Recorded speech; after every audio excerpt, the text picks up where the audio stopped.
చంద్రబాబు నాయుడు గారి దగ్గర నేను ఒకటే చూసాను అధ్యక్ష.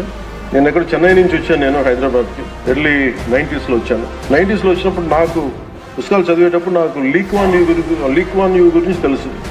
Founder president city state of Singapore. మేము చూస్తుండగా హైదరాబాద్ రూపురేఖలు మారిపోవడం నేను ప్రత్యక్షంగా చూశాను.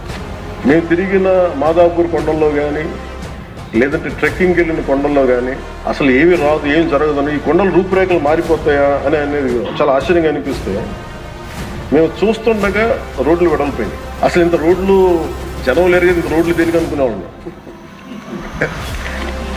అంటే 4 కార్లే కదా 10 కార్లు వెళ్తాయి. బట్ ఆయన పాప ఆయన అందరినీ అప్పుడు పేపర్ బాగా చదువుతుంటే మాకు అర్థమయ్యేది. ఆయన అందరూ అంటూ ఉండేవాళ్ళు మాటలు ఏంటి, వరల్డ్ బ్యాంక్తో కుమ్మక్కైపు చేశారంటే అది ఈజీగా ఉంటుంది ఆ మాట అనేయడం, కానీ దాని విలువ ఈ జనరేషన్ అనుభవిస్తుంది. ఒక